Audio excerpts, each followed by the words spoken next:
तो ये positive sign दिख रहा है। सर मैंने ना कल परसों में बहुत सारे युवाओं से बात की। एस्पिरेशंस की जो आप बात कर रहे हैं वो शायद हमेशा कहा जाता था दिल्ली और श्रीनगर का एस्पिरेशंस मैच नहीं करता है, पहले एक नैरेटिव था। उन लोगों का था कि जॉब्स, एम्प्लॉयमेंट, एजुकेशन, ये सब की चर्चा कर रहे थे। तो एक वो व्यू है। एक व्यू है पॉलिटिकल पार्टीज़ का जो कहती हैं कि जो आप आंकड़े केंद्र सरकार बताती है कितने जॉब्स क्रिएट हुए हैं वो सही नहीं है। जो आंकड़े केंद्र सरकार बोलती है कि 70,000 करोड़ का इन्वेस्टमेंट हुआ है वो पेपर पर है, लेकिन उसने real life of the day नहीं देखा है। देखिए, मैं दोनों प्रश्नों का आपको उत्तर देता हूं और बड़ी जिम्मेदारी से कह रहा हूं कि जो मैं आपको बताऊंगा वो 100% सत्य होगा, सत्य के अलावा कुछ नहीं होगा। एम्प्लॉयमेंट पूरे देश में एक चुनौती है। युवा को रोजगार चाहिए और देश में नहीं दुनिया भर में विकसित देशों के सामने भी एक बड़ी चुनौती आई है कि कैसे लोगों को रोजगार दिया जाए। जहाँ तक जम्मू कश्मीर का सवाल है, जो रोजगार किस तरह के होते हैं, एक सरकारी नौकरी और दूसरा सरकारी नौकरी नहीं तो बाकी कैसे एम्प्लॉयमेंट मिलेगा। यहाँ 4,80,000 सरकारी पद हैं। जो रिक्तियाँ थीं पिछले 4-5 वर्षों में हमने 42,000 नियुक्तियाँ की हैं सरकारी क्लास 3, क्लास 4 की, और बाकी एडमिनिस्ट्रेटिव सर्विस या पुलिस सर्विस के अफसर, बाकी अफसर भी अपॉइंट किए हैं।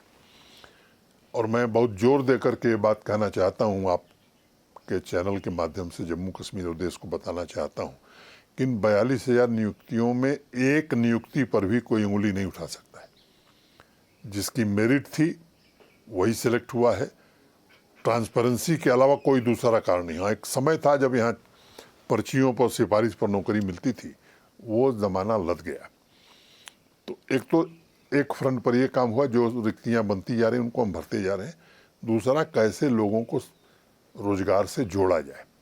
जम्मू कश्मीर में क्या क्या सेक्टर हो सकते हैं रोजगार के? सब लोग टूरिज्म की बात करता है, मैंने वो भी एक पार्ट है, मैं कई चीजें बोलूंगा जी। आपने भी इंडस्ट्री का जिक्र किया। जहां इंडस्ट्रियलाइजेशन हुआ है स्वाभाविक रूप से रोजगार बढ़ा है।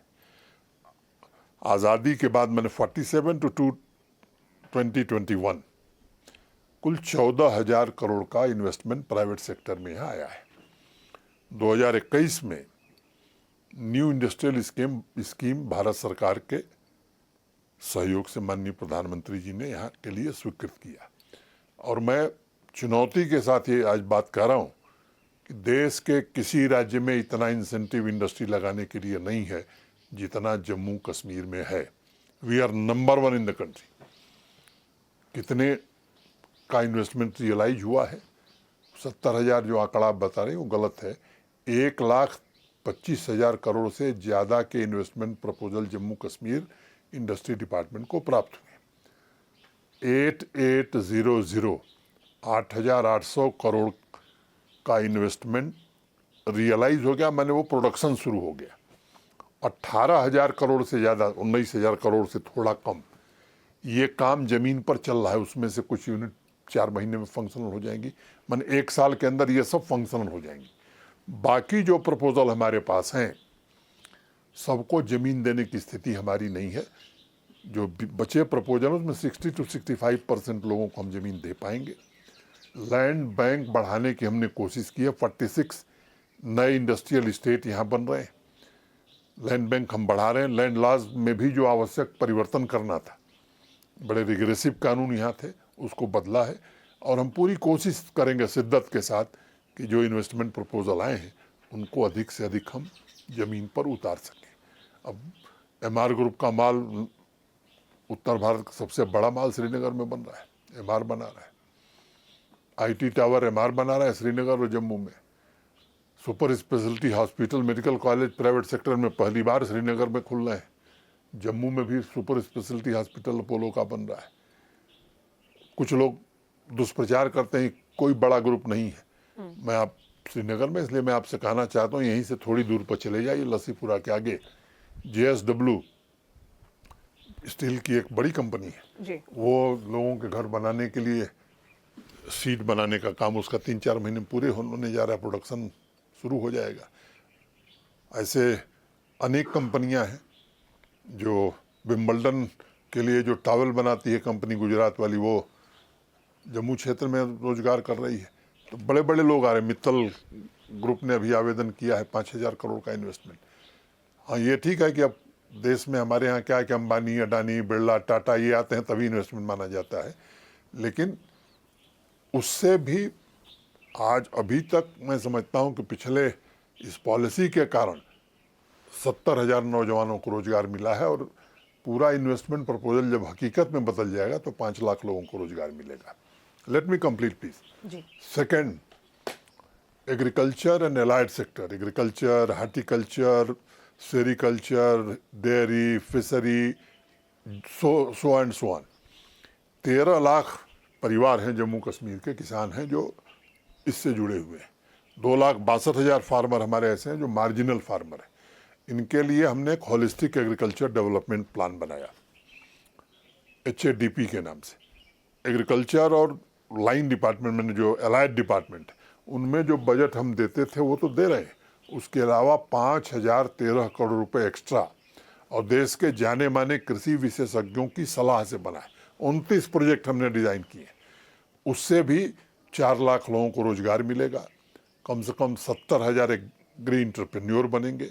मैं एक छोटा उदाहरण देता हूँ। अभी पैडी का कल्टीवेशन अनंतनाग से मैंने शुरू किया था, मैं वहाँ गया था।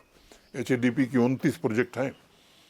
एक अनंतनाग का नौजवान जो मल्टी नेशनल कंपनी में काम करता था, इलेक्ट्रॉनिक्स इंजीनियर था, वो 3 मिनट बोला उसने कहा था हमने नौकरी से रिजाइन कर दिया और HADP की 3 प्रोजेक्ट लेके हम काम कर रहे हैं, 6 लोग हमारे साथ काम कर रहे हैं। एक यंग गर्ल 30 साल या 28 साल की होगी, कश्मीर यूनिवर्सिटी से उसने मैनेजमेंट किया था, रिजाइन करके नौकरी से, वो भी HADP का लाभ है। ये दूसरा। तीसरा, टूरिज्म।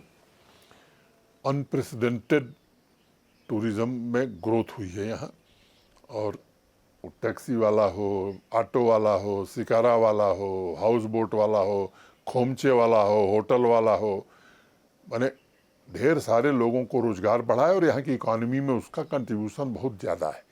और मैं एक और बात बताना चाहता हूँ, जिस होटल वाले को आप जानते हैं, जाके पूछिए, 3 साल में एक नया होटल उसका अलग बन गया है। तो ये बड़ी संख्या में इसके कारण भी रोजगार मिलते हैं। 1.5 लाख करोड़ रुपए के आज हाईवे और टनल के प्रोजेक्ट मिल रहे हैं जी। उसमें भी यहीं के लोग काम कर रहे हैं। 3200 मेगावाट के हाइड्रो पावर प्रोजेक्ट बन रहे हैं, उसमें भी यहीं के लोग काम कर रहे हैं।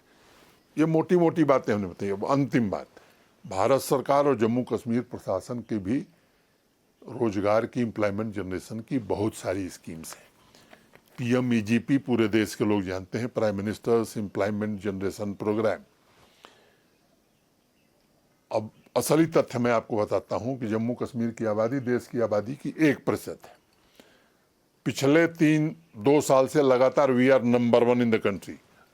देश का सबसे बड़ा राज्य उत्तर प्रदेश हमसे पीछे है, मध्य प्रदेश हमसे पीछे है, चाहे वो यूनिट स्टेब्लिश करने का मामला हो या सेल्फ एम्प्लॉयमेंट देने का मामला।